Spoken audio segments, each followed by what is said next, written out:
Okay, you know what they say, you give a woman a house, we'll make a home. You give a woman a seed, we'll make a baby.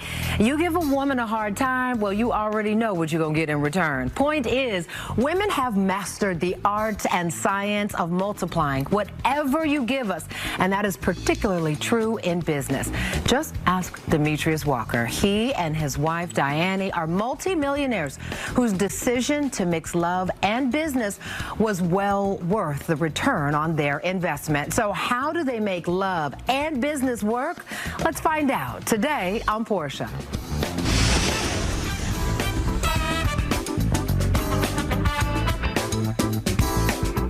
Hello and welcome to the show. My guest today built a multi-million-dollar portfolio in real estate, childcare, and the auto repair industry. It's the classic tale of serial entrepreneurs who figured out how to create several steady streams of revenue, even in the face of several challenges. But the Walkers also built a blueprint to help couples excel in love and in business. Diane and Demetrius Walker are here to talk about how. Welcome to the show.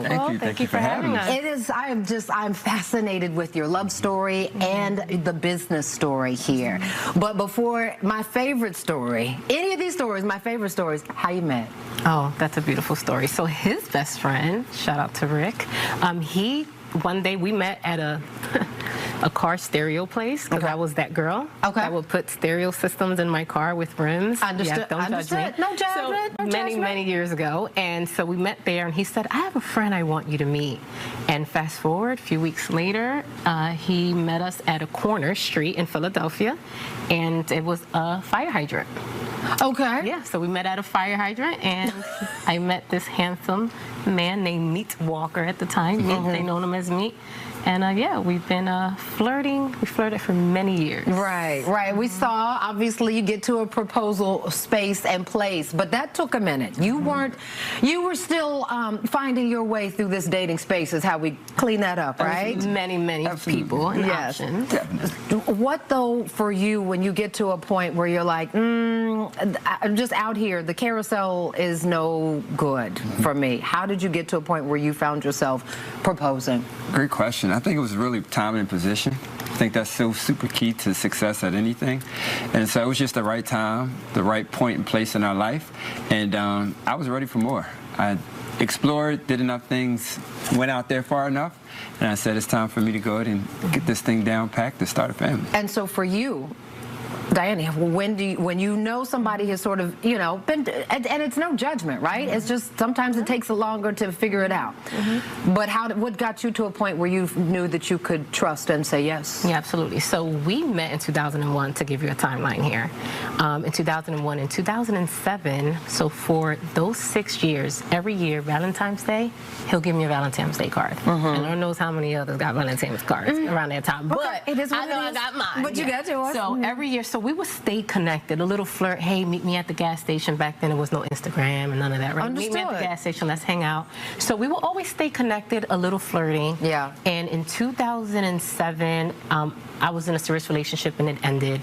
And he actually, same thing. He was in a serious relationship and that was dwindling. As you know, men don't know how to cut it off. There's sometimes some disconnect issues. I understand, fair enough. Again, so we went through that process. But I was ready. Understood. And he was ready. There was a lot of chemistry there, if you will. So how did you get to a point, though, where you knew, because a relationship is one thing, but ready to do business is a whole different set of circumstances, right? Because now I got to trust you with the money, with the decisions. So it actually happened, he took me to his body shop for the first time, right? So he already had an auto body shop.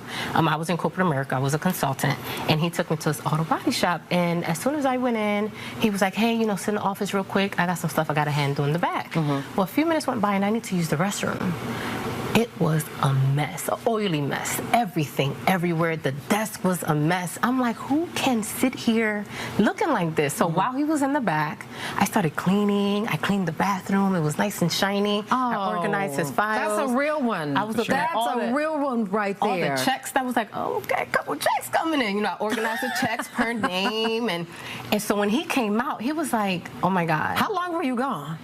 About 40 minutes. That's okay. So you did a lot in 45 minutes, and I think that speaks to just sort of the emotional willingness to invest, right? And to multiply. To multiply. Yeah, absolutely. So you had something here, but it's like, we can make this better. But that's the caveat, because he saw and he fell in love with the fact that, oh my gosh, she came in, she cleaned, and talking to the homeboys, everybody, she came in and she cleaned my shop. Because you could have just walked out and been like, ooh, this is too and dirty. judge and not see that there was worth an investment. And speaking of an investment, you decided to invest financially as well. So we started dating for a few months, and I'm hearing the conversation. Let me pause you right there, though. Was that an ask or a request, or how does that come about? Because sometimes men can be, I'm not going to ask for help, right? Explain. It was literally an investment opportunity. I was on the phone. We were in the car. I was on the phone talking to some other investors about a new investment coming up. She was listening to the call, and she made a decision. Once I hung up, she said, I want in. I want parts. I'm like, yeah, okay. I didn't think, she was that serious. And literally, we were across the street from a bank. She got out the car, went in the bank, got 10 grand, came back in the car and said, well, there's here's my 10 grand I'm in. Well, I'll tell you, that's even a hack for a lot of people. So back then, you didn't have necessarily transfers, you had paper checks. So your credit card, I used to have like paper checks. So I had this money saving up and I want to do something with it.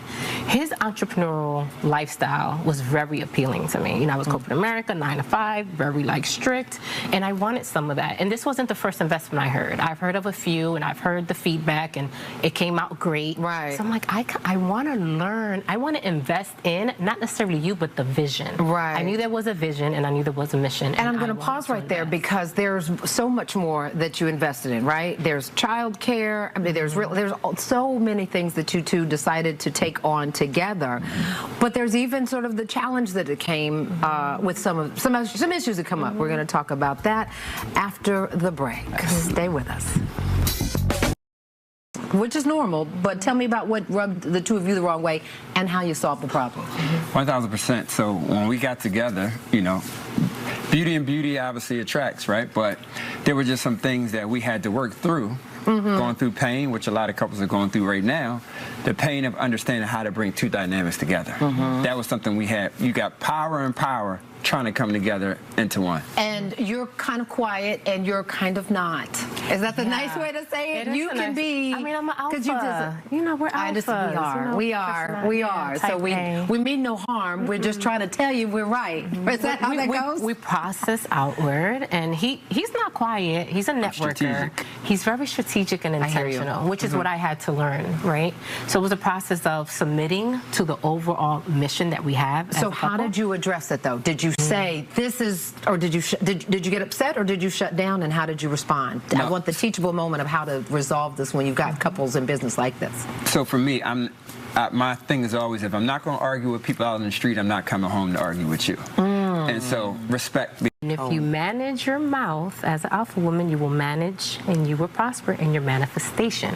So I learned how to manage what I say out my mouth and when. I love it. And this leads us to Lovepreneur, right? Because you've learned so many lessons in business, and from kind of going through the hard stuff yourselves, you decided to teach others. Let's talk about what happens in these spaces. Yeah, so this is our Lovepreneur retreat. We like to do it abroad. This is San Martin with amazing entrepreneur couples. That's beautiful Sorelli and Runway, amazing entrepreneurs, Vanessa and Andrew. She's a TV person as well. Oh, we have some amazing people, Fabi, Matt. And what happens in the space? Yeah, so you reconnect. You get to learn, how do I reconnect with you so that we can get back to our purpose and our mission in life. There was a study done, and it was posted in the Journal of Psychology.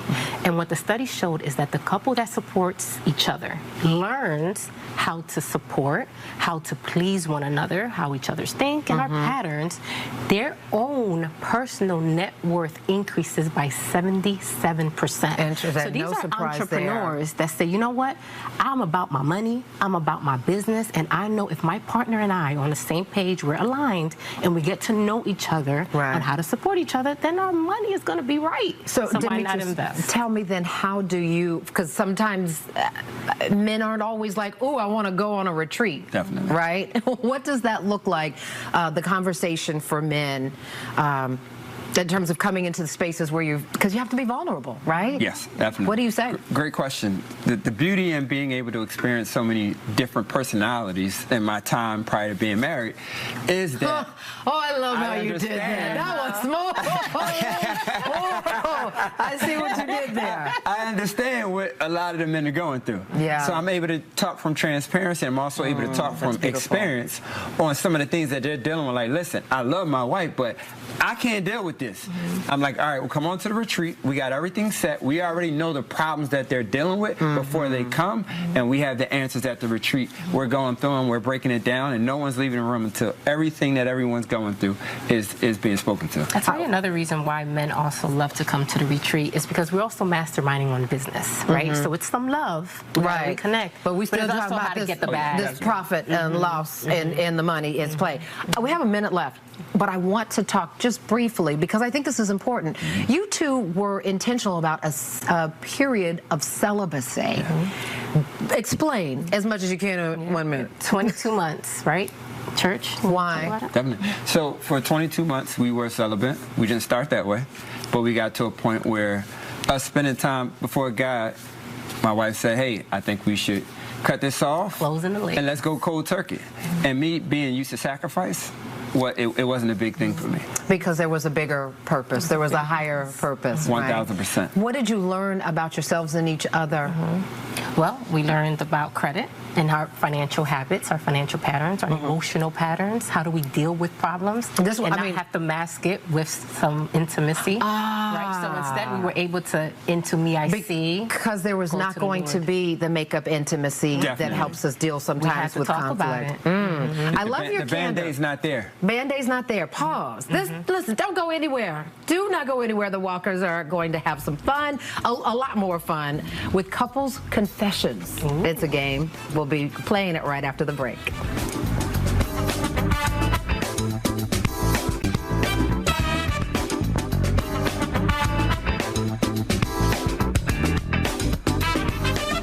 Thanks for coming back to the conversation. But listen, I already knew you would because this is a good conversation. We've got just a few minutes left with Diane and Demetrius Walker, and they help other couples navigate through some troubled waters because they've been through their own.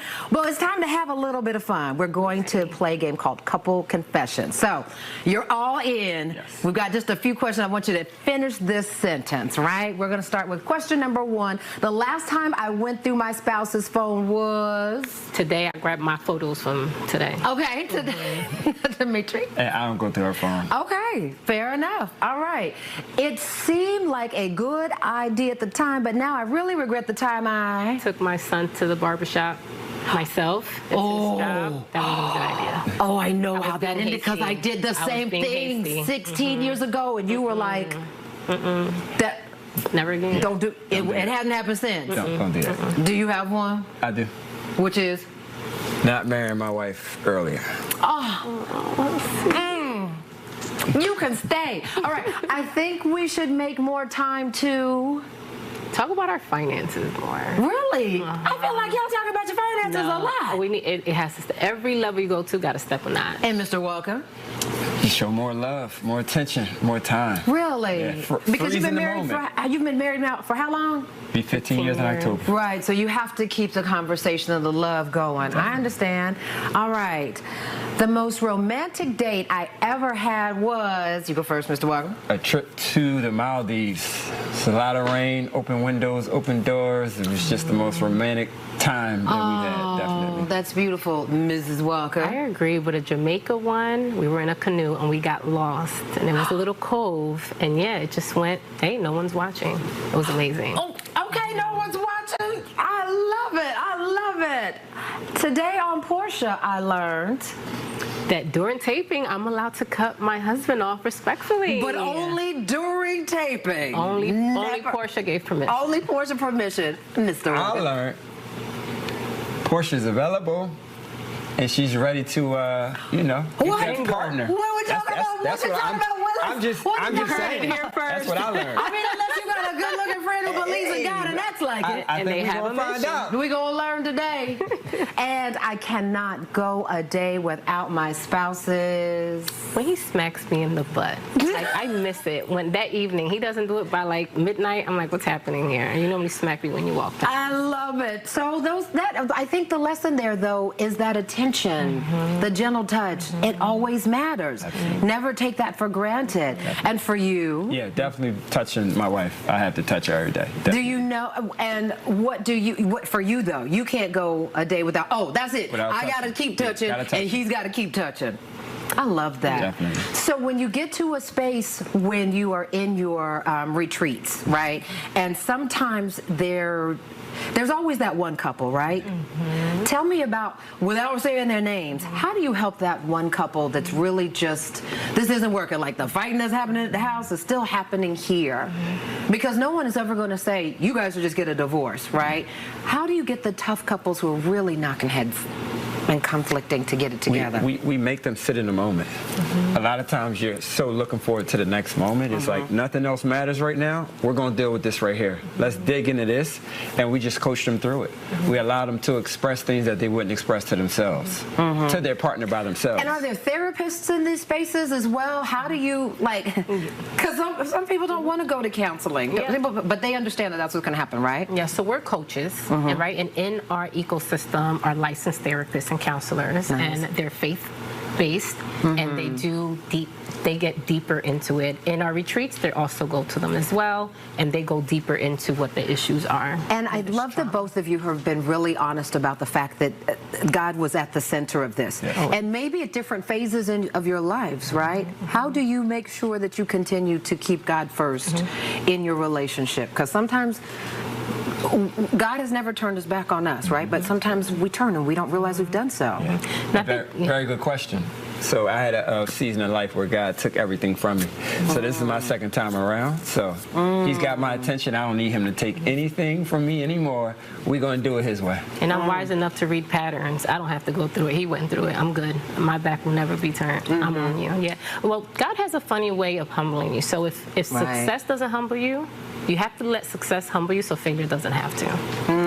Because failure will take you all the way out sometimes, right? But I feel like the lesson from both of you is being willing to recognize that in your partner and stand by, because it's easy to walk away from the man or woman who doesn't look like they've learned the lesson. That final point about staying even when it's tough. Definitely. I would say to couples, don't give up. So many couples give up way too soon. You got to get through things in order to grow to the levels that you want to. It's not going to be easy. It's not going to be the picture you've seen. So you have to be willing to make the investment and sacrifice with your partner long enough. And you talk about in the podcast, the name of your podcast before we go? Lovepreneur, Love in Business, Is It Worth It? And what we love speaking about is building together. Eve was built, not created, she was built to build with her man Adam. So it takes anything, do whatever it takes to be able to build with your partner. So many beautiful lessons this two of you shared today. Thank you. Thank you. Thank you so much for being here and being so candid. I love it. We'll be right back.